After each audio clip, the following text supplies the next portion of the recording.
Ayat ini ya menjelaskan kepada kita bahwasanya Allah telah menyatakan semua yang ada di langit, di bumi ini miliknya, ya, milik Allah.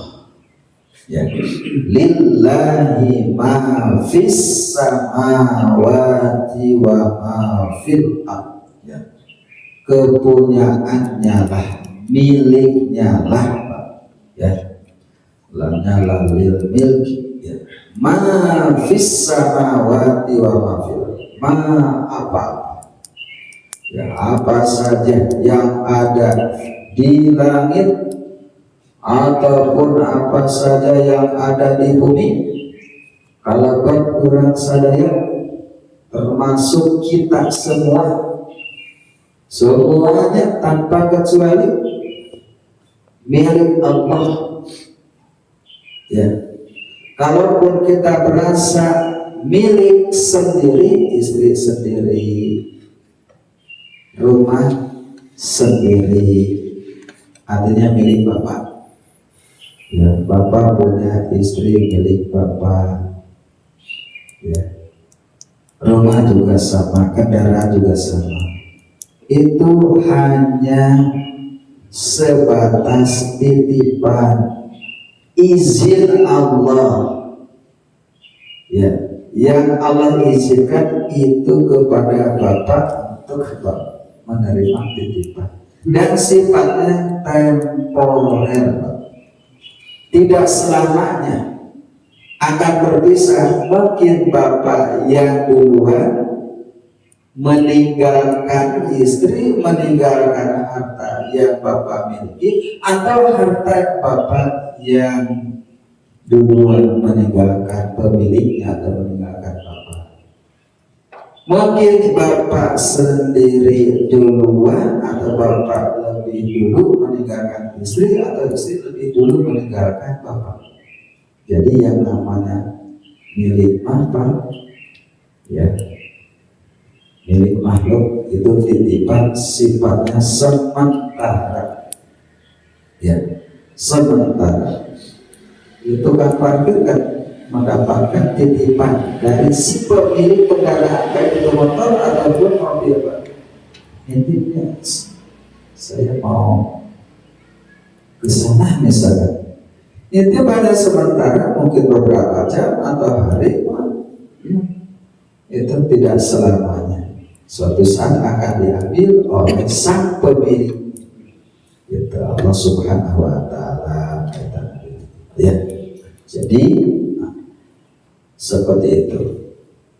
Oleh karena yang ada di muka bumi ini adalah milik Allah, kita hanya menerima amanah titipan dari Allah, sang pemilik, Allah Subhanahu wa Ta'ala, ya, suatu saat akan mengambilnya, maka kita yang mendapatkan titipan amanah tadi tidak diperkenankan sombong, Pak.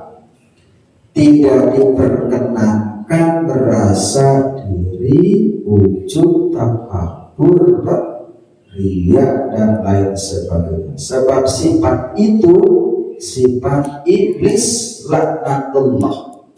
Iblis dilaknat karena takabur, sombong, merasa lebih kaya melawan kita, merasa lebih hebat, ya.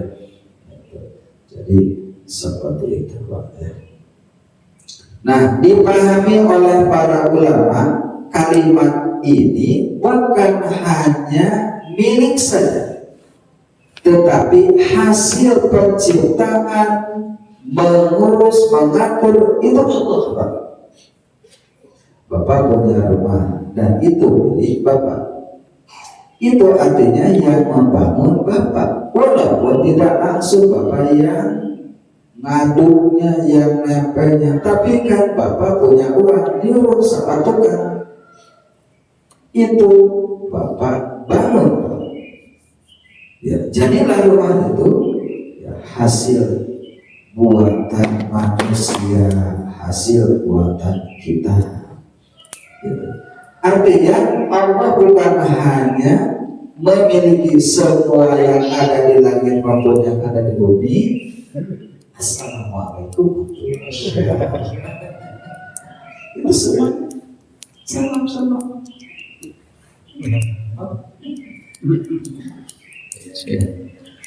Jadi bukan hanya yang ada di muka bumi ini milik Allah saja, tetapi Allah pun menciptakan,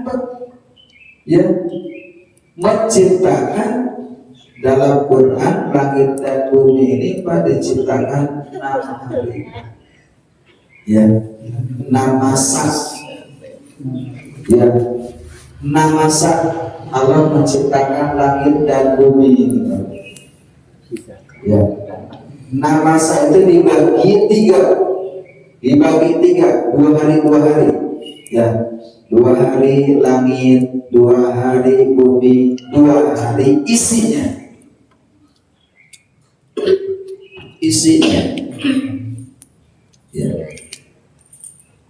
Bumi diciptakan 2 hari, langit diciptakan 2 hari, isinya pun 2 hari. Maka Allah menyebutkan 6 masa, 6 hari. Tentu hari yang dimaksud bukan hari yang kita rasakan saat ini, sebab kan saat itu belum ada. Hari ini baru akan ada langit, baru akan ada bumi, baru akan ada isinya. Tetapi juga ada pemahaman di kalangan mufassir hari seperti hari kita. Itu terjadi perbedaan. Yang jelas Allah menciptakan langit dan bumi itu 6 masa. Langit, bumi, isinya itu 6 masa. 2 hari, 2 hari. Dalam Al-Quran.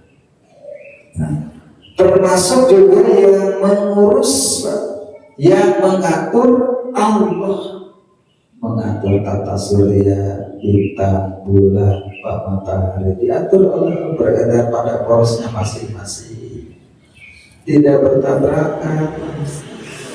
Sebab jika terjadi tabrakan, error. Kalau sudah error ya bencana, musibah, kiamat namanya itu. Disebut dengan kiamat kubra, kiamat besar. Langit bertabrakan, bulan, matahari, tata surya bertabrakan, hancur dunia. Itu kiamat. Kiamat kubra. Jadi lillahi ma fis samawati wa ma fil ardi, milik Allah. Maka sudah sepantasnya lah kita tunduk, patuh, sujud hanya kepada Allah. Lagi-lagi karena semua ini adalah milik Allah, sudah sepantasnya kita sujud, tunduk, patuh hanya kepada Allah. Lihat surah ke-13 Pak Surah 13, Surah Ar-Ra'd ayat yang ke-15. Ayat itu menjelaskan kepada Allah, walillahi yasjudu ma fis samawati wal ardi. Sujud hanya kepada Allah, Pak. Ini bukti pengabdian, kepatuhan, hanya patuh kepada Allah, Pak. Patuh kepada Allah, sujud itu kepada Allah. Karena itu dalam hadis, sekiranya diperkenankan manusia sujud kepada manusia, maka istri yang berhak atau yang pantas sujud kepada suami. Itu menunjukkan kepatuhan istri kepada suami, Pak. Sekiranya diperbolehkan, tapi tidak boleh makhluk sujud kepada makhluk, gitu, Pak. terkait dalam Islam, jadi sujud sebab sujud dalam hati menghamba kepada makhluk, pokoknya siun kusiatan. Tidak boleh takut sama makhluk, tidak boleh ngemis-ngemis sama makhluk, tidak boleh sujud patuh kepada makhluk. Sujudnya kepada Allah. Ar-Ra'd surah ke-13 ayat yang ke-15. Sujud itu hanya kepada Allah. Sekiranya ya makhluk itu ya diperbolehkan sujud kepada makhluk, manusia kepada manusia, yang pantas sujud dalam keluarga itu adalah istri kepada suami. Di sini apa maknanya? Bahwa ar-rijalu qawwamuna 'alan nisa. Suami di dalam keluarga ini adalah pemimpin yang mengendalikan, yang mengurus dalam rumah tangganya, bukan istri. Jadi jangan sampai Rasul suami takut istri, gitu maksudnya. Tapi tidak masuk itu suami takut istri sehingga ditendang suami itu gitu, sama istri ditoker gitu Pak, itu karena merasa suami tidak berharga di hadapan istri gitu Pak. Jadi kembali jamaah sekalian rahimakumullah, hanya kepada Allah sujud, tunduk, patuh, mengabdi ya. Dan setiap hari kita sujud kepada Allah. Berapa kali sujud? 5 waktu sholat subuh, duhur, asar, maghrib, isya. Pak, berapa kali sujud? Banyak. Coba itu 17 kali berapa? Karena salam 1 rakaat itu 2 kali kita subuh. Tadi berapa kali sujud? 4 kali, 2 rakaat itu kan, setiap 1 rakaat berukul, supaya tidak kemudian sujud, bangkit dari sujud itu 2 kali dalam 1 kali 2, itu Pak, dalam sehari Pak. Dan itu yang ada Pak ya di kita Pak ya, dari 24 jam itu Pak. Di sini sujudnya jam, tadi jam berapa? 4 jam, maka berapa jam? Tadi ya 5 ya, 3 ya. Itu di belahan bumi manapun Pak ya, sama dalam hal ini setiap waktu 24 jam itu Pak ya, sujud cuma waktunya beda, itu maksud saya ya. Ada satu menyambung di Surabaya Pak, jam 4 lebih kurang lebih seperempatan lah sujud nanti Pak gitu Pak. Kesini ya maju kebanyakan kan jam 4 lewat 35 gitu Pak. Waktu sholatnya, sujudnya itu Pak diawali oleh sholat sunatnya Pak. Jadi sudah sebatasnya lah setiap saat, setiap waktu yang dilalui oleh manusia sujud kepada Allah. Lillahi ma fis samawati wa ma fil ardi. Lanjut kalimat berikutnya. Wa in tubdu ma fi anfusikum, dan jika kau menampakkan, melahirkan ma fi anfusikum, apa-apa yang ada dalam diri kalian, atau menyembunyikan, apapun yang kau nampakkan atau sembunyikan berupa kejahatan Pak ya, yuhasibu, akan dihisab, dihilang oleh Allah. Kapan nanti pada itu Pak? Artinya kejahatan, keburukan Pak ya, yang dinampakkan akan dihisab. Begitupun dengan kebajikan yang kita lakukan akan dihisab, dihitung. Dalam hal ini amal soleh dan amal salehnya akan ditimbang, dimizan. Yang jelas dalam Islam apa yang terbesit dalam hati dicatat oleh Allah. Suatu kebajikan, maksudnya jika seorang mau melakukan kebaikan hanya sebatas terbesit dalam hati, insya Allah dicatat oleh malaikat.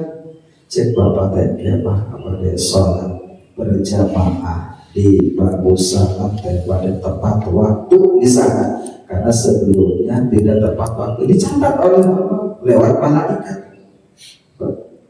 Jadi dalam Islam khusus untuk kebaikan ini kasih sayang Allah, barang niat terbesit dalam hati dicatat.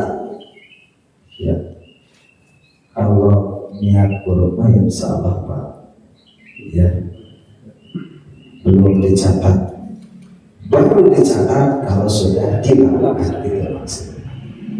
Yang jelas apa yang terbesit dalam hati ataupun yang tidak, itu akan dihisab oleh Allah, ya, akan dihisab. Jadi kesimpulannya apa yang ada dalam hati berupa kebaikan insya Allah dicatat oleh malaikat, tapi kalau keburukan baru hanya sebatas dalam hati, insya Allah tidak akan dicatat sebelum dia melakukan. Saya nanti mau nolong kan tidak akan dicatat, baru dicatat kalau sudah melakukan. Jadi itu kasih sayang Allah bedanya Pak. Itu. Yang jelas apa yang tersembunyi dalam hati ataupun yang nampak, yang dilakukan oleh ucapan perilaku itu Pak ya, itu insya Allah ada hitung-hitungannya Pak ya. Dalam Islam tadi ya, untuk yang baik insya Allah dicatat walaupun belum nampak, hanya dalam hati yang baik insya Allah ya. Pokoknya jamaah sekalian rahimakumullah, akan dihisab, akan dihitung biillah oleh Allah nanti pada hari kiamat. Kemudian fayaghfiru liman yasha wa yu'adzibu man yasha, dia Allah akan mengampuni siapa saja yang dikehendakinya, begitupun akan menyiksa, mengadab siapapun yang dikehendakinya.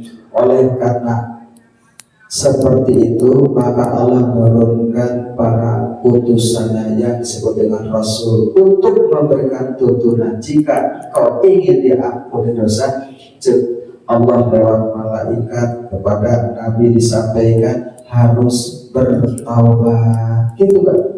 Jelaskan oleh Rasul bagaimana syarat taubatnya. Satu, harus berhenti, yang kedua menyesal, yang ketiga bertekad tidak akan mengulangi kembali.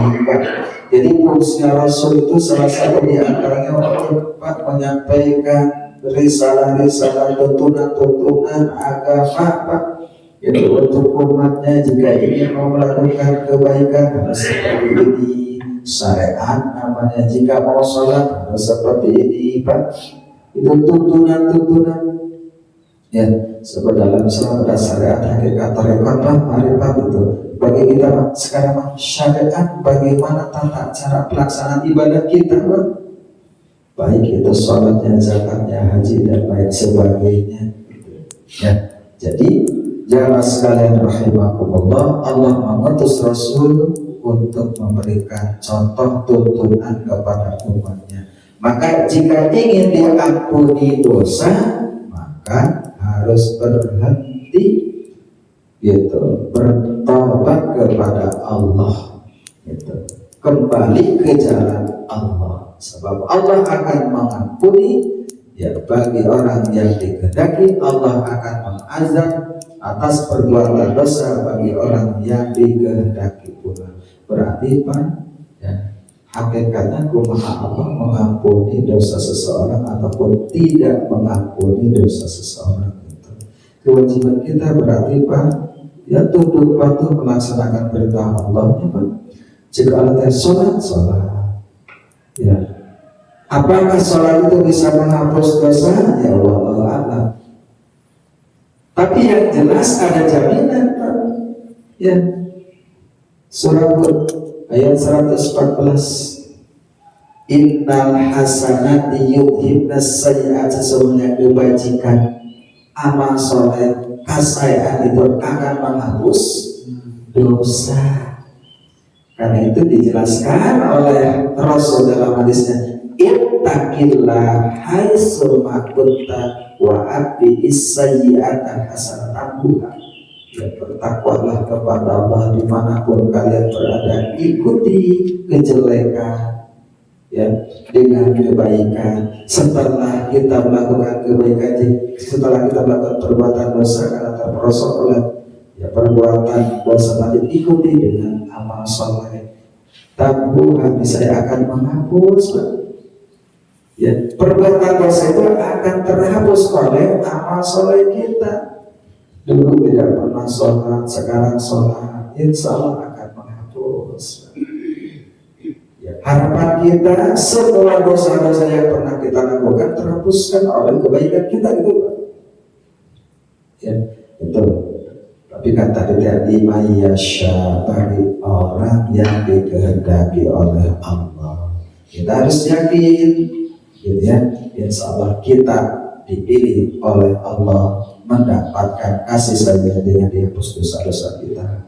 Itu sebab tadi ada jaminan. Surah Hud ayat 114 ya, innal hasanati yudhibnas sayyi'at. Ya, sesungguhnya kebaikan amal soleh yang kita lakukan apapun itu akan menghapus dosa. Jadi jika ingin dihapus dosa, Pak, banyak melakukan kebajikan amal soleh. Ya bisa berupa sholatnya, bisa berupa infak sodakohnya, zikirnya, doanya, Pak, menolong orang lain, itu amal soleh. Insya Allah itu akan menghapus dosa. Gitu ya. Surah Hud ayat 114.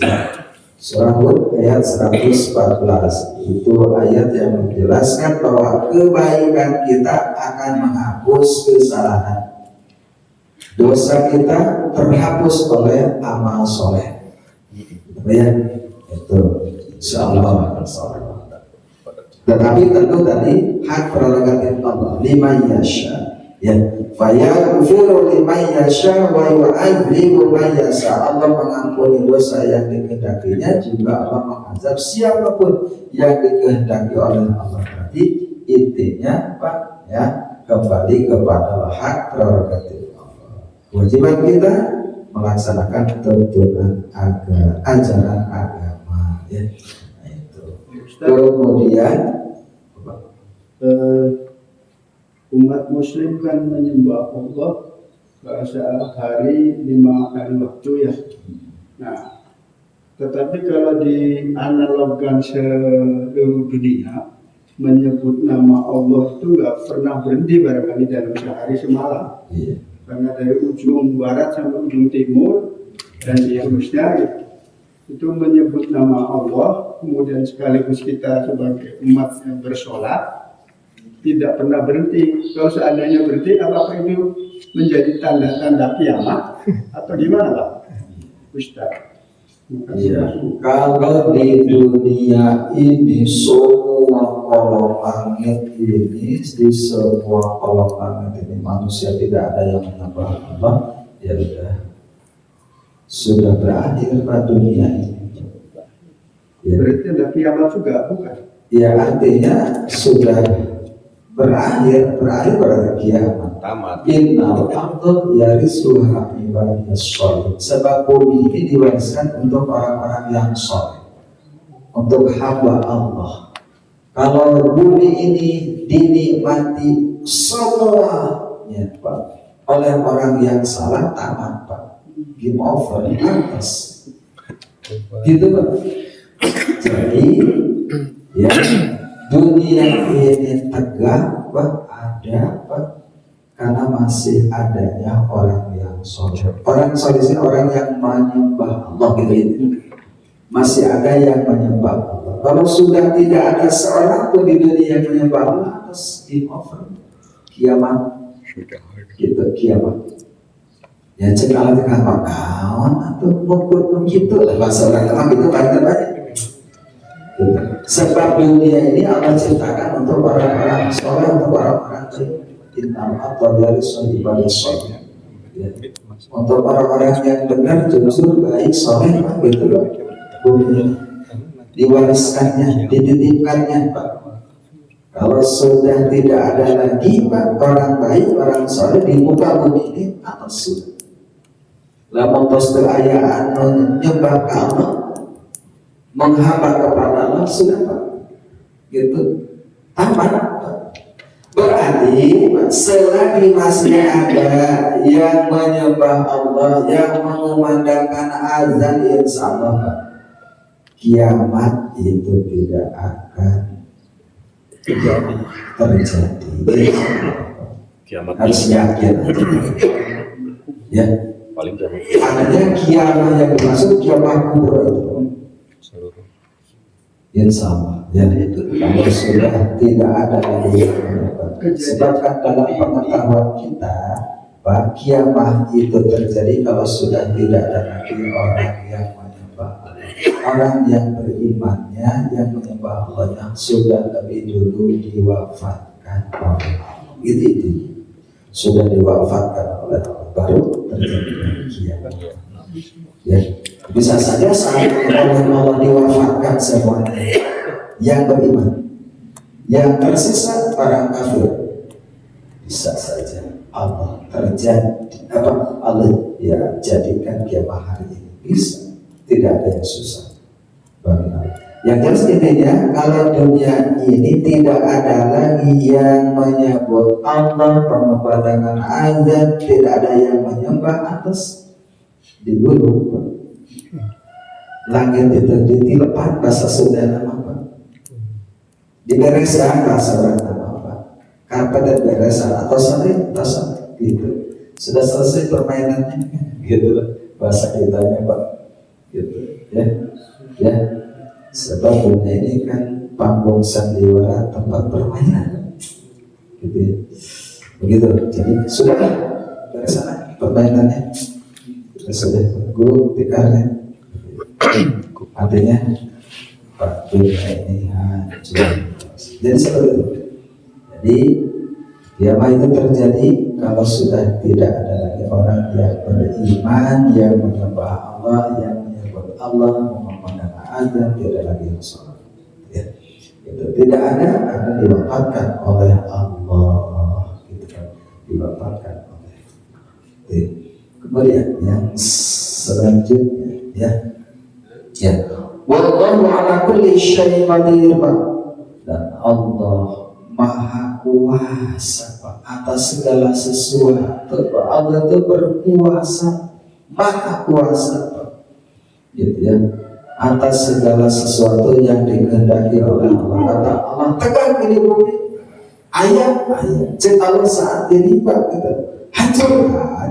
Pokoknya Allah itu berkuasa, gitu, dalam segala hal. Tidak ada yang susah sulit bagi Allah. Bagi kita susah sulit, tidak mungkin bagi Allah. Tidak ada yang tidak susah, tidak ada yang sulit, tidak ada yang tidak mungkin Pak. Itu intinya. Ya. Tidak ada kesulitan bagi Allah. Ya. Bagi kita susah sulit mungkin. Ya. Itu bagi Allah tidak ada. Jadi jelas ya. Wallahu ala kulli syai'in qadir. Wallahu, dan Allah ala kulli, atas segala, ala kulli syai'in, atas segala sesuatu, qadir, maha kuasa. Jadi Allah maha kuasa atas segala sesuatu. Wallahu a'lam bishawab. Insyaallah sisa tinggal 2 ayat lagi Pak. Ayat yang ke 285 dan 286. syukuran deui kemana teh sih apa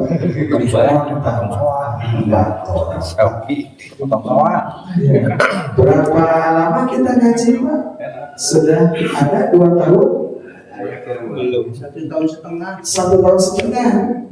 Al-Baqarah Pak ya? Tapi di Al-Baqarah surah terpanjang Pak. Pantaslah sayat-sayat kan ngaji nafir gitu ya. Tidak keberatan kalau sayat-sayat Pak. Kalau mau nambah ya tidak ngomongin aja Pak. Dengan 2 ayat, 3 ayat. Banyak kan malah nggak jelas.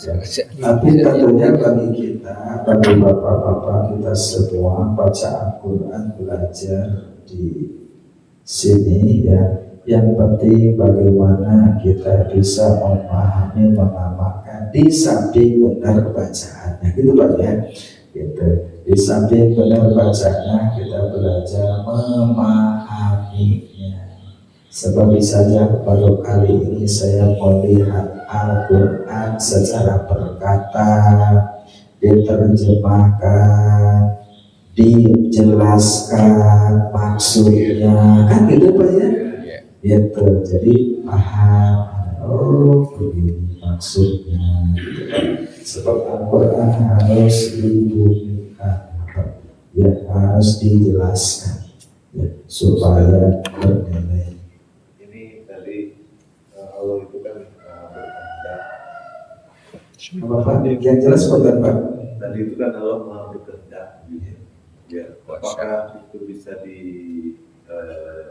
dan bisa mengajak dan kepada siapa saja yang dikehendakinya. Allah itu maha kuasa. Apakah Allah? Enggak, tadi ayat itu. Inna Allah ala kulli qadir ya. Terus Maha kuasa atas sesuatu. atas segala sesuatu, artinya dia punya kuasa atas menjadikan jahat, baik, begitu kan. Apakah kita itu hidup seperti film gitu kan, ada sutradaranya, siapa yang jahatnya, siapa yang itunya, apakah Allah membuatnya skenario seperti itu atau bagaimana? Iya. Ya di dunia ini kan ada yang baik, ada yang jahat, ada yang paling skenario kan gitu. Iya, sebetulnya kembali tadi ya. Allah menciptakan makhluk ya, makhluk yang masuk kategori jenis manusia, ada yang masuk jenis selain manusia. Dalam hal ini yang diperintahkan untuk ibadah adalah jin. Di antara mereka ada yang beriman, ada yang tidak, ada yang menjadi pengikut iblis ya, ada yang menjadi pengikut para rasulnya. Pertanyaan, apakah itu sudah skenario Allah? Ada yang baik, ada yang tidak. Nah, kalau dikatakan skenario, bisa betul ya skenario dalam hal ini ya, bahwa adanya manusia masuk ke surga karena ada iblis. Kenapa maksud saya ada iblis? Mohon karena kita tahu Allah jangan mengikuti iblis, sehingga nafsu kita nahan diri tidak mengikuti iblis, berarti melakukan ibadah surga ujung-ujungnya. Berarti Pak, karena kita tidak mengikuti hawa nafsu kemauan iblis Pak, sehingga kita diridhai Allah masuk dalam surga. Coba kalau kita mengikuti hawa nafsu keinginan iblis, berarti kita masuk dalam neraka. Berarti ini pun Pak, bagi kita sebuah pilihan. Allah telah menunjukkan kepada kita 2 jalan yang mana harus dipahami oleh ini, oleh hati, oleh otak, oleh pikiran kita ya. Karena Allah telah menunjuki 2 jalan, jalan baik dan jalan buruk, termasuk juga konsekuensinya, maka tinggal kita memilih bagi, berarti hanya kepada orang yang beriman saja, yang bertakwa, yang akan mewarisi surga, gitu Pak. Jadi memang segala sesuatu di muka bumi adalah kehendak Allah, dan Allah punya maksud, punya tujuan, gitu intinya Pak ya. Adanya orang jelek, adanya orang ganteng, adanya yang miskin, adanya yang kaya, itu sudah terjadi. Sudah ada contoh yang sederhana aja lah. Kalau Bapak tadi apakah skenario Allah, saya katakan bisa iya. Contoh, di keluarga Bapak atau Bapak yang hadir di sini punya, anggap saja punya 3, 4, 5 orang bersaudara, termasuk saya 4 orang bersaudara. Di antara saudara saya, saudara Bapak itu kan tidak semuanya sukses, tidak semuanya kaya, tidak semuanya ganteng, misalkan gitu ya. Itu ada yang kaya, ada yang miskin, ada yang ada yang pinter, ada yang bodoh. Dari segi pendidikan, ada yang pendidikannya tinggi, rendah saja gitu. Sudah diatur oleh skenario.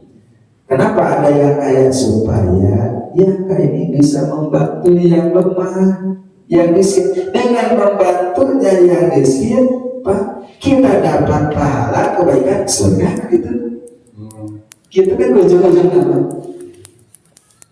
Termasuk juga jika Allah menghendaki semua manusia dalam beriman saudara. Jika Allah menghendaki dan kebaikan, tapi Allah tidak menghendaki semua beriman. Sebab kalau semua beriman atau ayat tantangan, gitu Pak. Itu yang dimaksud dengan skenario Allah. Artinya Allah sudah mengatur ya, ini untuk kebaikan kita. Adanya iblis, adanya tantangan buat kita untuk melawan hawa nafsu, melawan ini sehingga gitu Pak.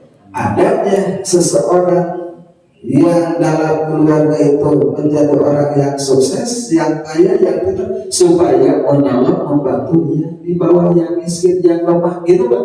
Di antara itu skenario Allah seperti itu. Jadi namanya Allah berkuasa itu menciptakan makhluk di muka bumi, manusia yang ada di kolong langit ini, iman semuanya.